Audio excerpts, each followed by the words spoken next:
Welcome to the Journey to Paid Speaking Gigs podcast. I'm your host, Charles Clark, and today I have Mark Samuel. Mark, welcome to the show. Thank you, Charles. And by the way, I just love that intro music. That was cool. Yeah, all I'm a about music guy, so it's like all about how do we build the energy with the music we listen to. yeah, it's all about a vibe, right? Yeah. So before we get this thing started, let the Thrive Tribe know who is Mark. Well, I almost find that as a funny question. My next book is going to be The Spiritual Path of a Non-Believer. And that really describes who I am and who I've Mhm. been. It's like I look at myself as an evolutionary process of going from wanting to be a, baseball dude and, player to being a musician to then being a high school teacher teaching math to Right. then working with people and organizations and then, you know, um, helping organizations make change, and then it's transformation.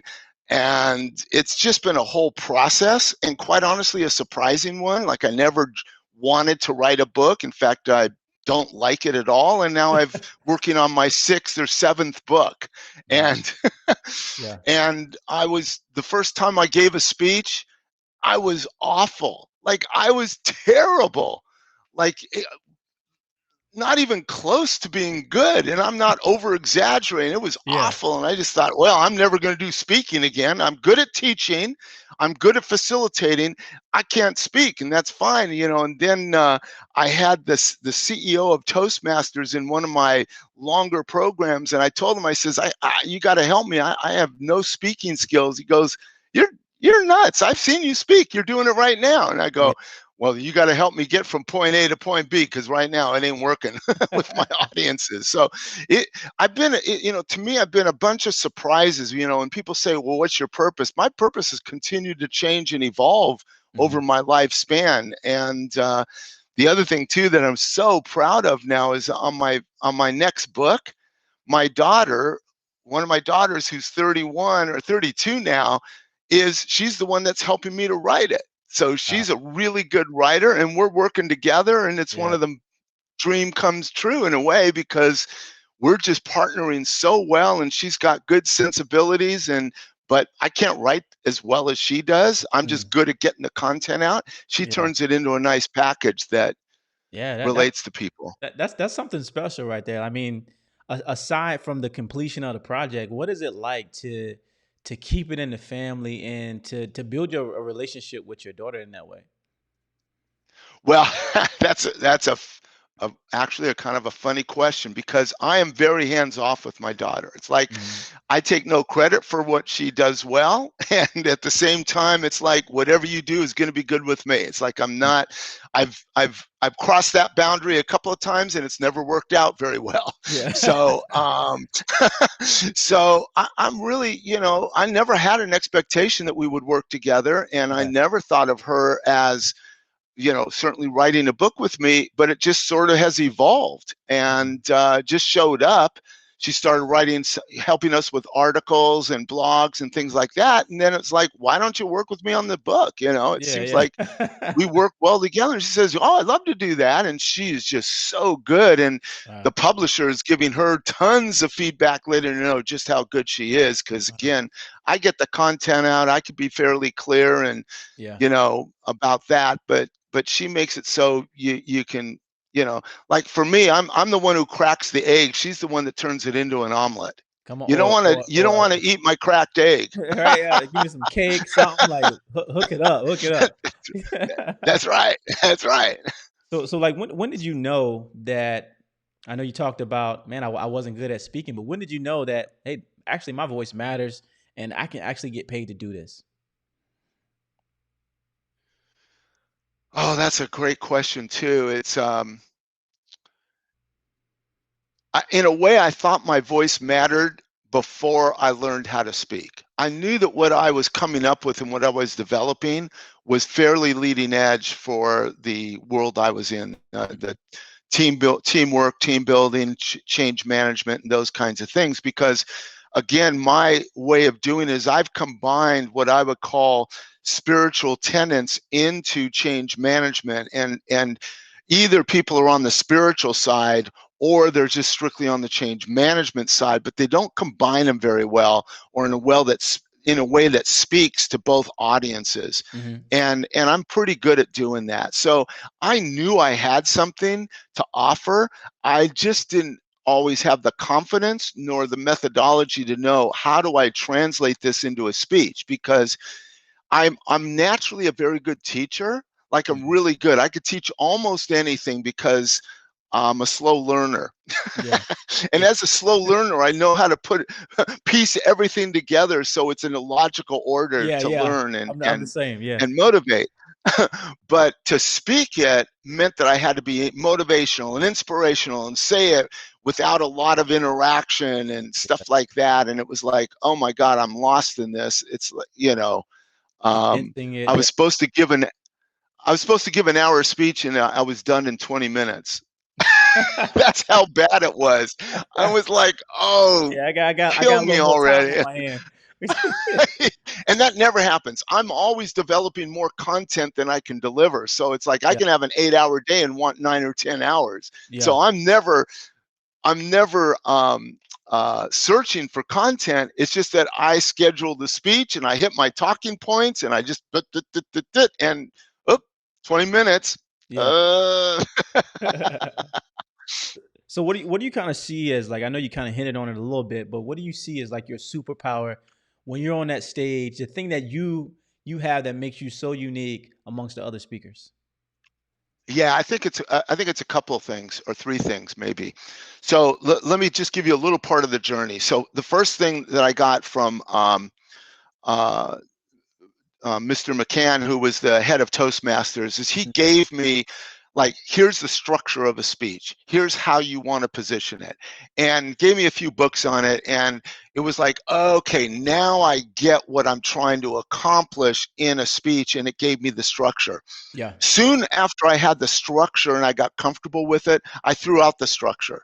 So now I can get up in front of a group and just start speaking. Now, many people can't do that. Like, they need to have it as a structured speech. And I'm not even saying that I'm the best speech giver, Hmm. but um, many people have it as a, structured, very laid out, even scripted to some degree. I don't do that. I have my talking points, I have my stories, and then I put it together. And when you ask about what makes what I do well now, is now I'm talking from experience. So I've got so much experience, Right. and I'm pretty good at organizing and being outcome driven. So Yeah. I'm not just talking for the sake of it. I'm moving towards a point and linking things, that it allows me to ad lib well on stage and work with the audience as I'm going, Yeah. reading the group and the energy as I go. So to me, that's is one of the keys for me. But the Hmm. second key is what I refer to as authentic vulnerability. Hmm. So how do I become vulnerable with a group, to be willing to share what my weaknesses are, what I'm not good at, because I really believe in the human spirit, and that we don't have to be perfect to be excellent. In Right. fact, we don't even want to be. Yeah. So it's how do I demonstrate my level of authenticity and genuineness at the same time as my vulnerability, that now makes me relatable to my audience, whoever that audience is, unless they're a stuffy group that needs it all done in perfection, in which case I Yeah. don't want to speak to you anyway, Yeah. or you won't want me to speak to you because Yeah. I'm not a fit. So I'm really good at just bringing everything down to its authentic, human, genuine, vulnerable place. And with that, I can hit home runs in my speaking. Yeah, I think you said something that a lot of people in the game who have been in the game for a while, they have, and that's like from a place of, from head knowledge to heart knowledge, right? Where now Yes. I don't have to just, what am I about to say right here now, but I know it, I feel it, I live it, I do it, therefore I can say it easy, right? And so to get to that place, it takes time. I'm still young in the game, and I'm always trying to develop those stories. I'm not at that place that you are in right now where I can just say, all right, this is the story. I got 20 of them now, but it's building that arsenal, right? And then, but I think the thing that you really are saying is it's a place of heart knowledge. and that's why you can have that flow. That's what I call, that bringing that soul to the stage. So I want to ask you. Well, Yeah, go wait, ahead. wait, no. You can't just get. Yeah. You're not going to go off on that one, dude. So what you just said, Charles, was extremely articulate and really, really to the point. In fact, I think you said it better than I did. Mm, Going from that, that mental to the heart place, is really where it's at. And the only thing I might add to the heart place hmm is the attunement place. mm, So, do you know your stuff so well that you don't have to be in the conversation of what you're saying? You can right. actually have an attunement to spirit to Yeah. see what are you getting downloaded at the time to move in this direction or that direction. Because Yeah. sometimes it's not what I plan. In fact, I don't even want to go there, but I listen. I go, okay, I'm not here for me. I'm here for you. Yeah. Yeah. And that takes, I think And that takes the presence, right? I have to, yes, in order to be available for that, I have to be present. Not with my yes. content, but with the audience, everything, it's just a connection between it all. That's right, and that you called it. You spelled it out really well when you said the soul space. And Mhm. that's what we're really moving to is that soul space. I don't know exactly how you said it. I Yeah. mean, you are so articulate and you're saying it so well. I wish I had your clarity when I was as young as you were. It would I be appreciate it. maybe I'd be now a rock star or something. I don't know. So let's kind of chat about this, Mark. I want to know, like, for you, to get to that place of getting paid speaking gigs, it's a whole nother level, right? Like many people, they can speak for free, but to get paid to do what you love, there's some mindset shifts that has to take place. So I want to ask you, what were some of those mindset shifts that you had to have in your life in order to get paid speaking gigs? Well, the one thing I would say is that those unpaid speaking gigs is what got me started. Like Hmm. that, I did a lot of unpaid speaking gigs. Like, and that gave me the embodiment that I can do this and then feel that sense of worthiness. But at some point, like you said, there's a shift. And the transformation, I think, is an inner transformation, not an outer transformation. It's when do I value what I have to say? Yeah. When do I value my input without it being an egoic value, just a practical value of really honoring my voice as well as sharing with others, not pretending to know it all, but also not discounting the fact that I might be able to support and serve other people through my voice. Right. And when I discovered that, I can work with a group of 30 people in an organization, but I can speak to a group of 500 or 1,000. It's a different impact. Yeah. Like, Yeah. man, and I like being inspirational and I like giving people practical ideas that they can leave and make their lives better at. Mm. Once I made that my purpose, then it became easier to value. Like, I never thought of myself as a great speaker, but I've always valued my purpose of being able to deliver something that people can use. Mm. So I take it out of the personal and I make it into what's my service, what's my greatest value to others, Yeah. That and mission. that is what I'm more accountable for my service than I am to feeling good, feeling comfortable, feeling worthy. That takes a back seat to know I'm here to be of Yeah. service whether I feel worthy or not. Yeah. And then it became I've got to start charging. And so I made it a small charge, $1,000, then 3,000, then 5,000. Then I wrote a book. And writing the book launched me to 10,000, to Mhm. 15,000. Yeah. It's been a stepwise progression, and I think my the most pay I've gotten is I think around 20 to 22,000. Mhm. But I'm hoping to land at 50,000 at some point. Right, But right. I've got to be open to my worthiness and my value and all of that to do that. But Yeah. the books helped to do that. Honestly, it's a doorway in. Yeah. So, and we all got something to say. Come on. I think what you're saying here, and this is something I'm actually going to do a speech on. I have a speech with the Raiders coming up next week, and I'm really just talking Wow, about that's how, awesome. oh man, it's such a blessing, a wonderful opportunity to be able to come into, different organizations and be a part of their team. I love it. I love it. Absolutely love it. And one of the things that I was Good I for you. was I was thinking about was that, for every level, it's a different process. Like what got you here Yes. won't get you to that next level. And I think That's we gotta right. learn to understand, like, man, I can't do everything on my own. And so that's when we talk about, like, that's why we have like the Journey to Paid Speaking Gigs program, and we're helping other speakers move from that place of being that free speaker to being to coming part-time to full-time, because it's just a different process. It's a different beast. But along that Yeah. journey, you begin to see those commonalities, and but it's nothing like going on that journey when you have someone.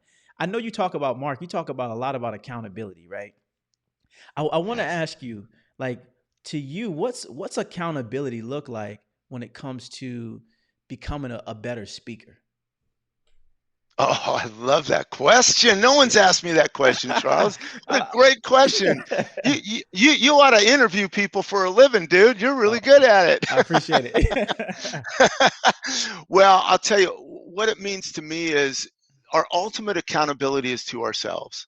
Mhm. And that accountability means how do I become the best being I can be? And we not based on the limitations of my belief system about myself, Mhm. not based on the history of how people treated me in my past, not based on what I think is a restrictive factor that I don't have the ability to do or not the ability to do. It Yeah. is about truly exploring with all possibilities in mind, how can I become the best that I can be? Yeah. And without it being a judgment, without it being you're not good enough as you are. No, actually, it's like I'm good enough as I am, Mhm. but I haven't yet reached my potential. Good enough as Acceptance. I am, Yeah. Yeah. haven't reached my potential. Like a Michael Jordan, Yeah. Yeah. Yeah. you name all the top athletes, name all the Mhm. Stevie Wonder, Elton John. I don't care who it is. They're the best at who they are already, and they're always looking to be a shade better. Paul McCartney still talks about that today. I mean, it's like Yeah. that's the exciting part. And I have to say, I wasn't always there. When I started, it became I wasn't good enough, therefore I need to get better. I'm not good enough, so I need to get better. I'm not worthy enough, so I need to get better, or I Right. need to become better at this. But ultimately, that's not the game. Right. It helps. We all need to go through that, maybe, or hopefully not. But now I'm at the place I'm good enough as I am, and I love the idea of being even better.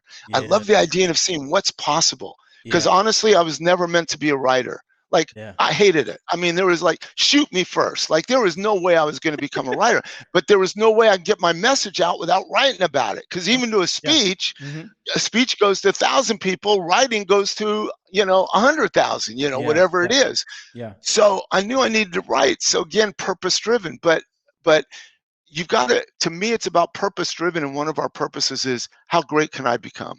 Mhm. That's I think that's so spot on, because that's the first place it has to take place if you want to get other people to hold you accountable, right? If you want to go to that next Absolutely. level within. And here's the thing, like, the the growth of you understanding that accountability is amazing. But when you have other people holding you accountable, you just go to a completely another atmosphere. And Well, yes, because they give you the feedback, yeah, yeah. and that's where the possibility is. It's because like Michael, not Michael, but Magic Johnson said, "Well, why do you have? You're already one of the best ball players. Why do you have a coach?" He says, Mhm. "Because I can't watch myself play." Facts. It was a great. Well, your audience is your coach. Yeah. So Yeah. they're going to give you feedback, and you're going to get the feedback instantly if you're attuned and watching their energy that, hey, they may have loved the whole speech, but boy, there was this one section that fell flat. Yeah. And now it's a question of how open am I am to the precision of speaking, to Yeah. really feel it energetically, to be in it, etc. Yeah. Um, Yeah. This is good. Good. So I want to ask you, Mark, like, who is one speaker you respect in the game, and what would be that question you would ask him if you could ask him anything, or her? mm, Boy, that's a great question. There's so many good speakers that I mean, when I think of great speakers, I think of Obama as a great speaker. I think of Bill Clinton as a great speaker. I've seen him speak. I think of God, I'm just trying to remember the name of this. I mean, but even lesser known people, Gay Hendricks, who wrote The Big Leap, great speaker, Mhm. and all these people are great. Because they're saying something of value that that opens me up to a new way of thinking. Yeah. You know, even Fareed Zakaria, great speaker. Who's the guy on CNN that I adore this guy. You'll know him. He's done the Prison Project. He's on all Van. Starts with a V. Do you know who I'm talking? Oh my God, I don't really everyone's gonna watch know TV, him. so I'm sorry. Oh my God, he's so good. Yeah. But he's got such a major voice. Now, the first person that ever turned me on to speaking at Mhm. all, the person who I adored growing up, he was my role model growing up, was Martin Luther King Jr. Mm. I mean, he Yeah. brought me to tears. He brought me to. It was like he Now, spoke to my heart. I would have to say I he's mean, definitely the best. I think the best. The way, the best. yeah, yeah, like facts, just period. The way he delivers and takes you on this journey, like the dream speech, best speech in the world. Like, Yeah, and I don't know if you knew this, but he had a planned speech yeah, yeah, yeah. that he was delivering that Threw it they away. told him to stop that and you could see he wasn't even getting to the audience with that planned speech. He Right. threw out the planned speech and spoke from his heart about the Spoke from his dream. heart. Oh my God, I get chills still today Yeah. and have to listen to it over and over because it just speaks It so was clearly. true, right? Like it was a lot. And I think speaking like as we're artists to a degree, right? Like we are artists, you know, Absolutely. and it's and when you write and when you what you say, it's your canvas and it's your masterpiece. That's right. And That's it right. doesn't have like boundaries. It you paint the way you want to paint. You say what needs to be said the way it needs to be Yes. said. You know your audience and you know their pain and so when you open your mouth, man, it's just what it That's needs to right. be.